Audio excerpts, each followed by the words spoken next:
Good morning students. आज मैं आपको हाई स्कूल के एक हिंदी के चैप्टर जो कि गोस्वामी तुलसीदास द्वारा रचित है और कवितावली से लिया गया है, कवितावली के वन पथ पर नामक शीर्षक से लिया गया है, जिसकी कुछ लाइनें इस प्रकार हैं। पुरते निकसी रघुवीर वधु, धरि धीर दिए मग में डग द्वय, झलकी भरी भाल कनी जलकी, पुट सूखी गए मधुराधर भय, फिर बूझती है चलनो अब केतिक, पर्ण कुटी करिहो कित क्षय, तियकी लखिया तुरता पियकी, अखियाँ यति चारु चली जल च्वय। इस तरह से लाइनें हैं। तो इसमें आप संदर्भ तो लिख ही लेंगे। प्रसंग मैं आपको बता रहा हूँ। प्रसंग में ये कह रहा है कि गोस्वामी तुलसीदास जी कहते हैं कि प्रस्तुत लाइनों में, प्रस्तुत पंक्तियों में सीता जी की कोमलता का वर्णन किया जा रहा है और श्री राम और सीता जी के मार्मिक प्रेम का वर्णन इन पंक्तियों में किया गया है। तो पहली लाइन में क्या है देखिए। पहली पंक्ति में पुरते निकसी रघुवीर वधु, धरि धीर दये मग में डग द्वय। पुर मतलब महल, ते मतलब महल से, निकसी मतलब निकल कर, रघुवीर वधु मतलब सीता जी, धरि मतलब धारण करके, और धीर मतलब धैर्य, दये मतलब जा रही हैं, मग रास्ते में, डग जैसे ही कदम बढ़ाती हैं, द्वय मतलब दो।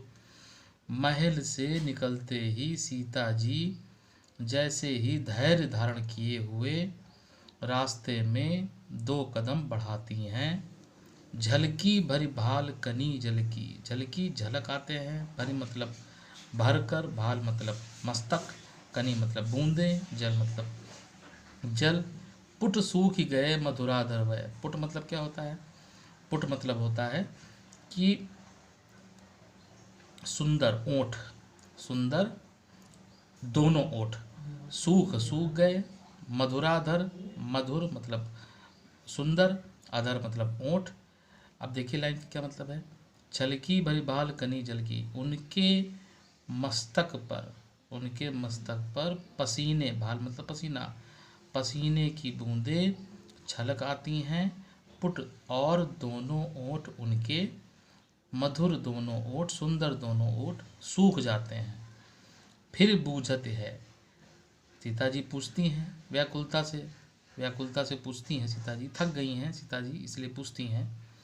फिर बूझत है, चलनो अब केतिक, कितना चलना है, श्री रामचंद्र जी से अब कितना चलना है।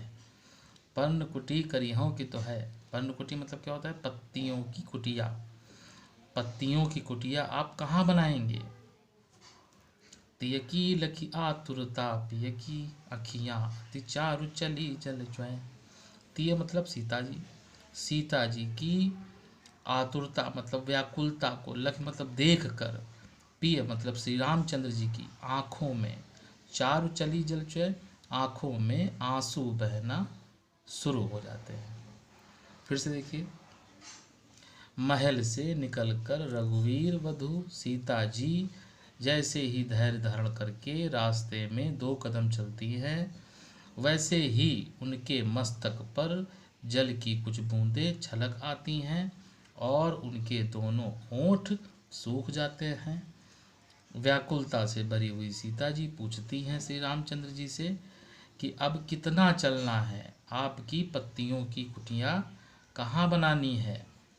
सीता जी की ऐसी व्याकुलता को देखकर रामचंद्र जी की आंखों से आंसू या अश्रु बहने लगते हैं। इसका काव्य सौंदर्य क्या है? इसमें जो आपका रस है वो श्रृंगार, करुण रस है, करुण रस आप कह सकते हैं। इसमें करुण रस है। भाषा क्या है? भाषा इसकी ब्रज है। छंद क्या है? छंद सवैया है। बस अब इसको आप एक देख सकते हैं। अब अगला आपको मैं नेक्स्ट अपने क्लास में बताऊंगा। इसको आप लिख लीजिएगा, समझ लीजिएगा। धन्यवाद, थैंक यू।